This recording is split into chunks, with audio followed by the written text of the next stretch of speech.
Hi guys. आज हम बताने वाले हैं अपने दिव्यांग साथियों को। आप लोग हमेशा सवाल करते हैं कि सर मेरा इतना परसेंट विकलांगता है, हमें ये लाभ मिलेगी कि नहीं। उसी के बारे में हम बताने वाले हैं कि अगर जिनके पास दिव्यांग प्रमाण पत्र है उनको कौन कौन सी सरकारी योजनाओं का लाभ मिल सकता है, उसी के बारे में हम बात करने वाले हैं। अगर आप लोग नहीं जानते हैं तो आज के बाद आप जान जाएंगे और आप उसका लाभ उठाएंगे। तो वीडियो में एंड तक बने रहिए, वीडियो को देखिए। उससे पहले हम आप लोगों को एक छोटी सी आप लोगों को ऑफ़र बताने वाले हैं। हमारे तरफ से आप में से किसी एक व्यक्ति को 10,000 रुपये का फ़ोन दिया जाएगा या फिर 10,000 रुपये की धनराशि दी जाएगी। उसके लिए एक शर्त है कि आपको हमारे यूट्यूब चैनल, जो ब्लॉगिंग वाला चैनल है जिसका नाम है इंडिया नंबर 1 ब्लॉग, उस चैनल पे जाना है, उस चैनल को सब्सक्राइब करना है, हर एक वीडियो को देखना है और हर एक वीडियो पे कमेंट करना है। जिनका कमेंट हर एक वीडियो में मिलेगा और ज़्यादा कमेंट होगा, हम उन्हीं को अपने तरफ से सिलेक्ट करेंगे। तो जाइए, उसका लिंक डिस्क्रिप्शन में है और कमेंट में भी है, वहाँ से जाइए और जाकर वीडियो देखिए। तो गाइज, आज हम आप लोगों को बता दें कि जिनका दिव्यांगता 40% हो, 60% हो या फिर 80% हो, उनको सरकार के तरफ से कौन कौन सी लाभ मिलती है। आप लोग हमेशा हमसे सवाल करते हैं। तो गाइज, हम बता दें, एक दिव्यांग व्यक्ति को या फिर 40% हो या फिर 60% या 80%, उनको गवर्नमेंट की तरफ से सबसे पहले जब वो छोटे होते हैं तो उनको छात्रवृत्ति मिलता है, जिसको हम लोग बोलते हैं स्कॉलरशिप इंग्लिश में। स्कूल के तरफ से, सरकारी स्कूल के माध्यम से दी जाती है छात्रवृत्ति। उसके लिए सरकारी स्कूल में ही फॉर्म भरी जाती है या फिर जो लोग कॉलेज तक पढ़ाई करते हैं उनको कॉलेज की तरफ से, जैसे कि हमने कॉलेज से पढ़ाई किया तो कॉलेज तक हमको स्कॉलरशिप मिला। जैसे कभी 25,000 मिला, कभी 50,000 रुपये मिला, कभी 40,000 रुपये मिला। तो आपको मिडिल स्कूल से लेकर हाई स्कूल तक आपको छात्रवृत्ति मिलता है, ये गारंटी है। आप स्कॉलरशिप 10वीं क्लास में हो तब भी आपको छात्रवृत्ति मिलता है, या फिर आप 12वीं में हो तब भी मिलता है। जब आप मिडिल क्लास में होते हैं उस टाइम तो मिलता ही मिलता है। लेकिन जब आप कोई बैचलर डिग्री के लिए या फिर एमटेक बीटेक करते हैं तो उस टाइम सरकार के तरफ से आपको छात्रवृत्ति मुहैया कराई जाती है। उसके साथ साथ जब दिव्यांग व्यक्ति जब छोटे से बड़े होते हैं तो उनको ट्रैवल में प्रॉब्लम होता है। ट्रैवल मतलब आना जाना, सफ़र करना। अगर आप पढ़ाई करते हैं तो आपके लिए, मेरे लिए सरकारी बस जो होता है, बस पास बनता है, जिसके माध्यम से हम लोग उसका लाभ उठा सकते हैं। लेकिन हालांकि ये बात बता दें कि ये सब ग्रामीण एरिया में, जैसे कि यूपी बिहार में बहुत जगह ग्रामीण एरिया में इसका लाभ नहीं मिलता है क्योंकि सरकारी बस चलता ही नहीं। लेकिन ऑल ओवर इंडिया में जितने भी स्टेट है, हर स्टेट में सरकारी बस के माध्यम से आपको फ्री ऑफ कॉस्ट आपका पास बनता है, मेरा पास बनता है। इसका लाभ हमने खुद लिया हुआ है, जिसके माध्यम से हम लोग यात्रा कर सकते हैं पढ़ने आने जाने के लिए। उसके साथ साथ जब हम लोग अपने स्टेट से बाहर जाते हैं तो बाहर जाने में जो कठिनाइयाँ परेशानियाँ आती है, हम लोग उसको नहीं अफोर्ड कर सकते हैं। इसलिए सरकार हम लोगों को 75% की रेलवे किराए में छूट देता है। वो कैसे देता है? अगर आपके पास दिव्यांग प्रमाण पत्र है तो आप उसके माध्यम से छूट ले सकते हैं। वो क्या करना रहता है, पहले पुराना डॉक्यूमेंट लगता था जो कि डॉक्टर वेरीफाई करता था, लेकिन अब रेलवे पास मान्य कर दिया गया है। जैसे कि हमने आपको पिछले वीडियो में बताया था कि अप्रैल से ये लागू हो जाएगा कि अगर आपके पास रेलवे पास नहीं है तो आपको छूट नहीं मिलेगा। तो इस प्रकार से भारत सरकार दिव्यांगों को छूट देती है। उसके बाद हम आपको बता दें कि भारत सरकार दिव्यांगों को प्लेन में भी छूट देता है, वो भी 50% का। अब आपके मन में ये सवाल होगा कि कितने परसेंट विकलांगता होना चाहिए, दिव्यांगता होना चाहिए, और दूसरी आपकी सवाल ये होगा कि सर कितना पैसा लगेगा। तीसरा आपका सवाल होगा कि हम इसको किस तरह बुक करेंगे, इस टिकट को हम किस तरह लेंगे। उसके लिए आपको एयरपोर्ट काउंटर पे जाना होगा और वहाँ पे आपको तब जाना होगा जबकि आपको 7 दिन पहले, आपकी यात्रा से 7 दिन पहले जाना होगा और उस काउंटर पे अपना दिव्यांग सर्टिफिकेट देना होगा। वहाँ पे आपको सिर्फ एयर इंडिया ही आपको छूट देता है, दिव्यांग साथियों को छूट देता है, वो भी 50%। सिर्फ जो बेसिक फेयर ओरिजिनल रेट होता है उसमें 50% का छूट मिलता है।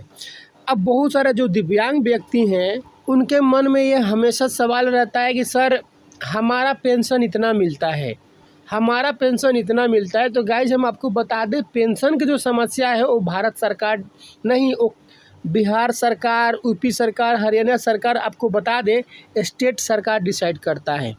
स्टेट सरकार डिसाइड करता है कि हम कितना पैसे एफोर्ड कर सकते हैं जो अपने दिव्यांग साथियों को या फिर वृद्धा पेंशन, विधवा पेंशन दे सकते हैं। तो हम आपको बता दें, जिस प्रकार से आपके स्टेट का, आपके राज्य का ग्रोथ होता है, विकास रहता है, उसी के माध्यम से आपको गवर्नमेंट की तरफ से, सरकार की तरफ से पेंशन मुहैया कराया जाता है। इसके साथ साथ जो दिव्यांग व्यक्ति हैं हमेशा हमसे सवाल करते हैं, क्या सर हमें लोन मिल नहीं सकता क्या? देखिए दोस्त, आपको लोन मिल सकता है, लेकिन जो सरकारी प्रोसेस है उसके हिसाब से नहीं मिल पाएगा, क्योंकि वो प्रोसेस कंप्लीट करने के लिए हम लोग को 2-4 लाख नुकसान करना पड़ेगा, फिर इन्वेस्ट करना पड़ेगा। तो उसके लिए हम आपको साधारण और साफ़ सुथरा अगर मायने में बताएं कि अगर आपको लोन लेना होगा तो अब प्राइवेट बैंकों से, जो छोटी छोटी बैंक है जो 30,000, 20,000, 50,000 लाख रुपए लोन देता है, जैसे कि भारत फाइनेंस है, सोनाटा फाइनेंस है, कैस्पर है, बंधन बैंक है, ये जो चारों बैंक है छोटा छोटा लोन प्रोवाइड कराता है हर जगह। अब आपके मन में ये सवाल होगा, इस लोन को लेने के लिए हमें करना क्या होगा? तो दोस्त, हम आप लोगों को साफ और ठेठ भाषा में समझा दें कि लोन आपको नहीं मिल सकता है। आपके परिवार के किसी भी एक सदस्य को, जैसे आपकी माँ हुई या फिर आपकी पत्नी हुई या फिर आपकी बहन हुई या फिर आपके मोहल्ले की चाची, भाभी, जो भी है, आप उनके ज़रिए से इस छोटी मिनी बैंक के माध्यम से आप पैसा ले सकते हैं, जिसका EMI, जिसका किस्त हफ्ते में भरा जाता है। हम आपको बता दें कि अगर आप 30,000 रुपये का लोन लेते हैं तो आपको हफ्ते में 650 रुपये किस्त भरना रहता है, वो भी 50 हफ्ते तक। तो वो लोग, जो लोग ये पैसे को उठाते हैं, जिनका रोज़ का व्यवसाय है, रोज़ का बिजनेस है, जैसे छोटी मोटी दुकान है, उससे 50-100 रुपये भी डेली निकालेंगे अपने खर्चे के बाद या अपने इनकम के बाद, तो वो लोन को हफ्ते में आसानी से भर सकते हैं। अगर आप बैंक से लेना चाहेंगे तो बैंक आपको बिल्कुल नहीं देने वाला है, क्योंकि हमने इसका खुद परिणाम भुगता हुआ है। बैंक से लेने के लिए बैंक आपको साफ भाषा में कहेगा कि सबसे पहले तुम फॉर्मेलिटी ये आप करके दिखाओ, इन्वेस्टमेंट करके दिखाओ, इतना रुपये लगा के दिखाओ, तब हमारा बैंक आपको लोन देगा। तो गाइज, आप समझ गए होंगे हमने आपको क्या बताया है। हमारे पास हमेशा सवाल आता है, हमेशा कमेंट आता है, सर क्या हमें घर बनवाने के लिए लोन मिल सकता है कि नहीं? तो गाइज, हम आप लोगों को साफ साफ भाषा में बता दें कि आपको घर बनवाने के लिए लोन की बिल्कुल ज़रूरत नहीं है। ये सरकार दिव्यांग व्यक्तियों को, एक हैंडीकैप पर्सन को खुद से घर बनवाने के लिए पैसे देता है, राशि देता है। पहले जब मोदी सरकार नहीं था, उससे पहले हमको इंदिरा आवास मिलता था, क्योंकि उसमें कांग्रेस का सरकार था। अब बीजेपी का सरकार है, तो अब PM आवास योजना के नाम से, प्रधानमंत्री के नाम से आवास योजना मिलता है, आवास योजना चलाया जाता है। तो अगर आपको रियल में, सच में अगर आपको घर की ज़रूरत है या फिर आप घर आपके पास नहीं है आपके सर के ऊपर, तो आप अपने मुखिया से, अपने कर्मचारी से मुलाकात करके आप बिल्कुल आसानी से अपना डॉक्यूमेंट कंप्लीट कराकर घर के लिए आप पैसे प्राप्त कर सकते हैं। ये चीज़ आपको, इसके लिए अगर आपका मुखिया रिस्पॉन्स नहीं दे रहा है तो आप अपने डिस्ट्रिक्ट में कलेक्टर ऑफिस जा सकते हैं, अपने DM ऑफिस जाकर कंप्लेन कर सकते हैं कि हमारे पास घर को लेकर बहुत परेशानी है, जो कि हमारा मुखिया सॉल्व नहीं कर रहा है। क्योंकि जो दिव्यांग व्यक्ति हैं उनके साथ बहुत सारी परेशानियां होता है, वो लोग इंतज़ार नहीं कर सकते। तो आपको आपका अधिकार मालूम होना चाहिए, तभी आप आवाज़ उठा पाएंगे। हमारे बहुत सारे साथी हमेशा बोलते हैं कि हमें शादी करनी है या फिर हमें शादी करने के लिए पार्टनर ढूंढनी है, ऐसा सवाल या फिर हमारे कमेंट में हमने हमेशा देखा है कि कुछ लोग इधर से उधर कमेंट करते रहते हैं। आप समझ गए होंगे हम क्या कहना चाहते हैं। तो जो बहुत एक अपना ये जो नारायण सेवा संस्थान है, जो जयपुर में पड़ता है, वो दिव्यांग व्यक्तियों का शादी का भी समाधान, वहाँ पे शादी कराई जाती है। या फिर राजीव गांधी फाउंडेशन है, उसके माध्यम से भी दिव्यांग व्यक्तियों का 2 कपल को मिलाया जाता है, 2 लोगों को मिलाया जाता है, शादी समारोह चलता है। तो हम आपको साफ भाषा में बता दें कि जो भी व्यक्ति दिव्यांग होते हैं उनको शादी करने के लिए, सपोज आपको बता दें कि अगर कोई एक दिव्यांग हो, जेंट्स में अगर उनसे कोई लेडीज़, कोई लड़की जो पूरी कंप्लीट हो, अच्छी, अगर उनसे शादी करती हैं तो गवर्नमेंट सरकार, केंद्र सरकार आपको प्रोत्साहन राशि पे आपके पत्नी को 2 लाख रुपए देता है। उसके लिए आपको क्या करना होगा, आपको अपने डिस्ट्रिक्ट में कलेक्टर ऑफिस जाना होगा। वहाँ पे जाकर आपको अपने जो शादी का वेडिंग कार्ड है वहाँ पे दिखाना होगा। कुछ डॉक्यूमेंट का प्रोसेस होता है जिसको आपको कंप्लीट करना होगा।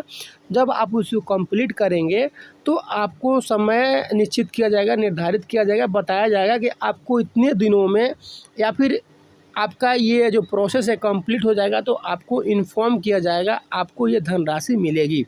क्योंकि ये सरकार के ऊपर डिपेंड नहीं है, ये मिलता ही मिलता है।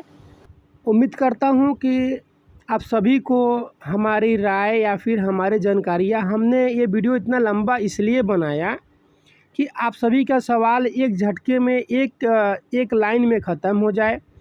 तो आपको आपकी अधिकार हम बता दिए हैं। उम्मीद करता हूं कि आप समझ गए होंगे। बहुत सारे लोगों के मन में सवाल होगा कि स्कूटी के लिए, तो देखिए गाइस, स्कूटी उसी को मिलता है जिसका दिव्यांगता 80% से ज़्यादा या फिर 80% हो, उसी को मिलता है। उम्मीद करता हूं आप लोग समझ गए होंगे। तो चलिए हम मिलेंगे नेक्स्ट वीडियो के साथ, तब तक के लिए bye bye and take care दोस्त।